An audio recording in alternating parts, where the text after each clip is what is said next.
গরম পড়তে না পড়তেই মাকে সবসময় দেখতাম আম পোড়ার শরবত, লেবুর শরবত, লাস্সি এগুলো সবসময় ফ্রিজে রেডি করে রাখতো, যাতে গরমের মধ্যে ক্লান্ত হয়ে বাড়ির লোক বা কোনো গেস্ট বাড়িতে আসলে তারা যাতে একটু আরাম পায়।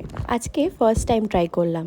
বাড়িতে প্রচুর আম ছিল, তাই আমটাকে ফার্স্টে একটু চিড়ে নিয়েছি আর কিচ্ছু মাখাইনি, নর্মাল এয়ার ফ্রায়ারে দিয়ে পুরোটাকে নরম করে নিয়েছি। কতক্ষণ দিয়েছি সেটা জিজ্ঞেস করো না, কারণ আমি কিছু টাইমার দিয়ে দিয়ে টেস্ট করছিলাম যে কতটাতে এক্স্যাক্ট আমটা কুক হয়ে যাচ্ছে। পুরো যখন আমটা কুক হয়ে গেছে, জাস্ট পোড়া ফ্লেভারের জন্য আমি গ্যাসে পুড়িয়ে নিয়েছি।